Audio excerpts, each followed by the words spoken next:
meron. Di po ba?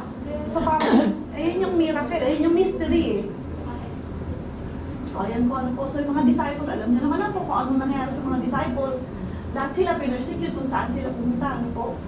But, the Holy Spirit is with them. Hindi sila natakot. They are so brave to proclaim that Jesus is the Lord, ano po, and Savior. So ayun po, ano, that they conquer the entire Roman Empire. So imagine, sa isang lugar lang, dumami yung mga mananampalataya, ano po. Pero ang dahilan po niyan, they have the power of the Holy Spirit. So yung Holy Spirit po ang dahilan, ano po.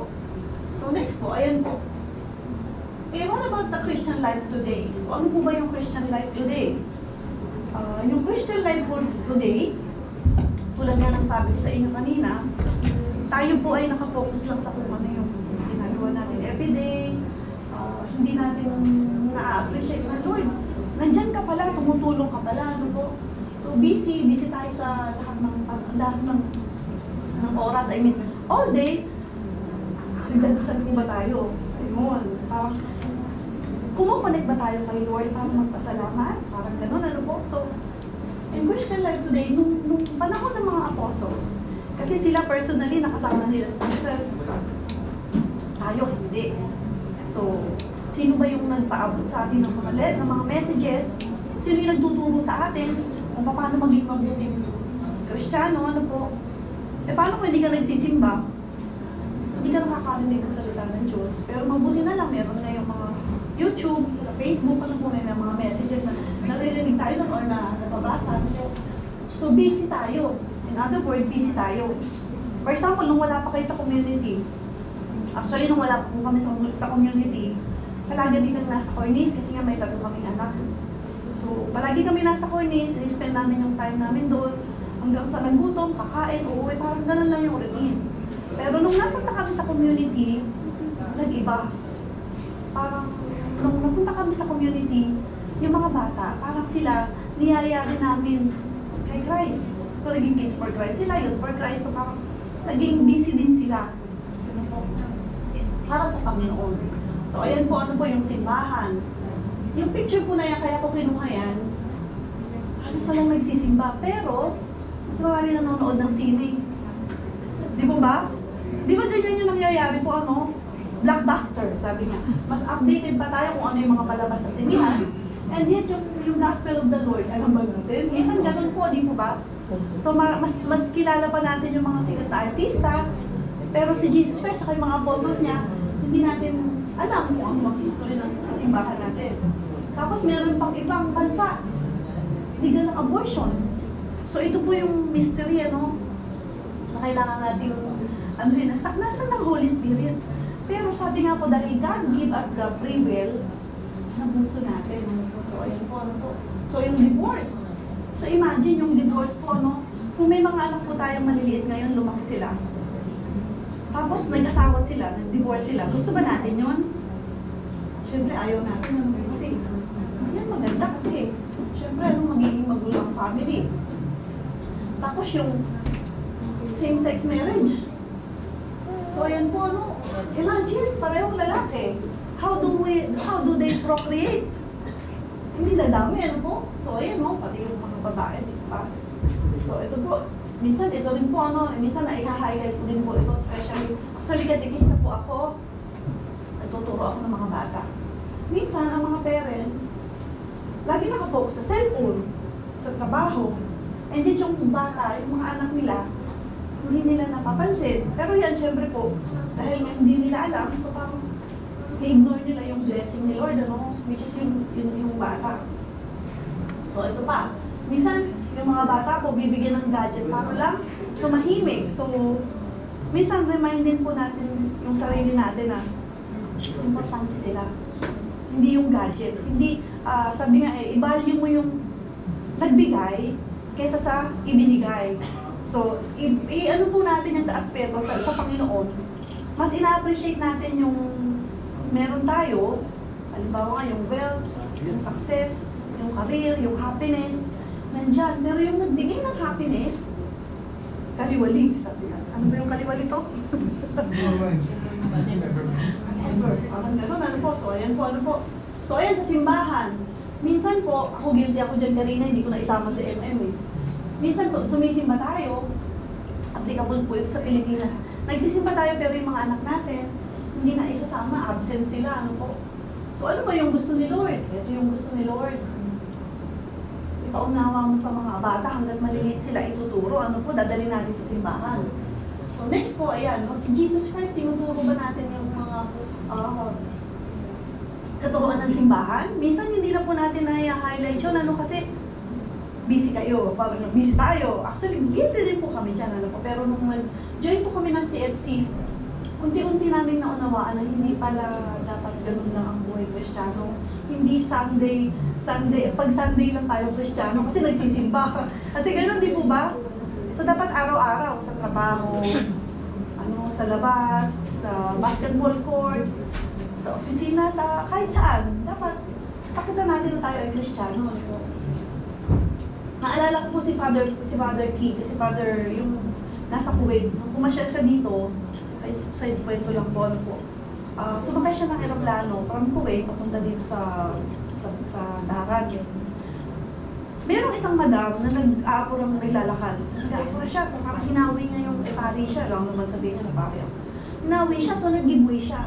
Tapos nung nag-giveaway siya, sabi nung asawa nung madam, sabi niya, sorry brother, because my madam is always in hurry. Okay, so no problem, di pinahuna niya sa pila.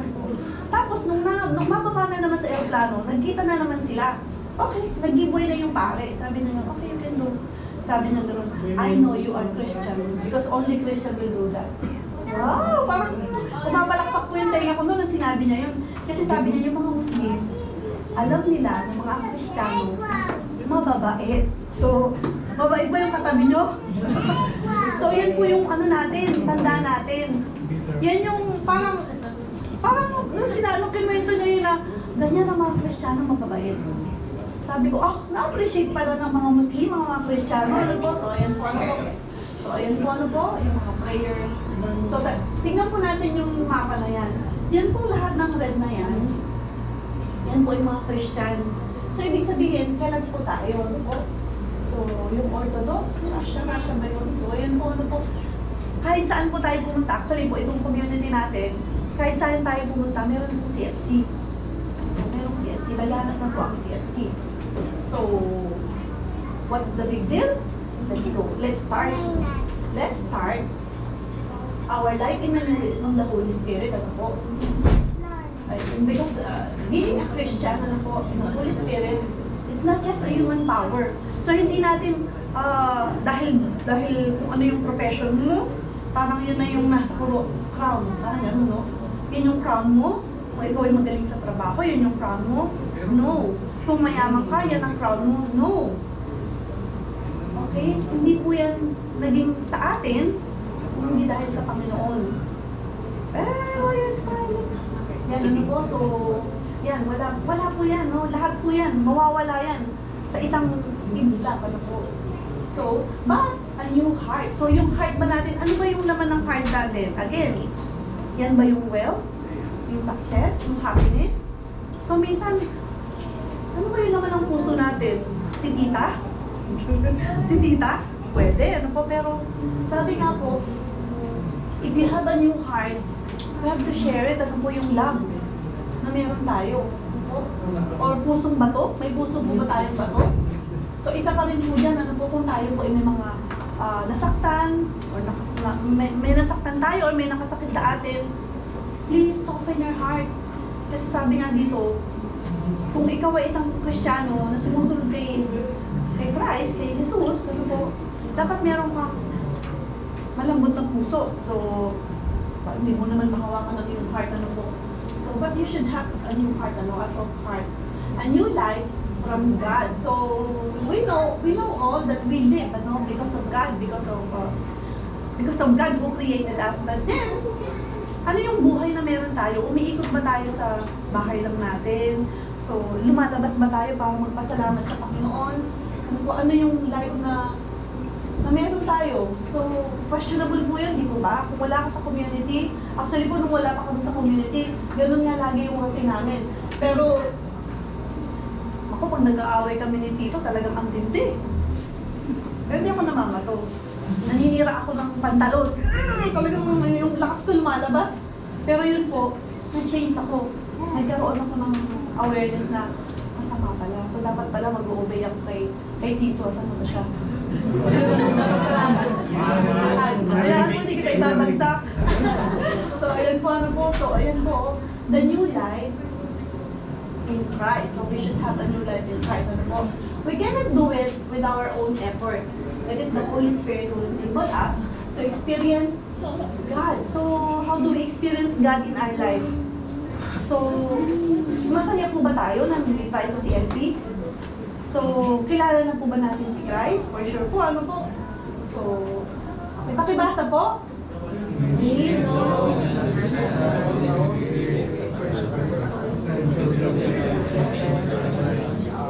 Okay, naintindihan ko na po, inaanto kayo. Walang energy. Okay lang po. So, ayan po, ano po. So, kailangan po natin siya, ano po. Kailangan natin maunawaan na hindi tayo lang pwedeng, bigla ka nalang kakain without saying the grace. Noon po kami ganun eh.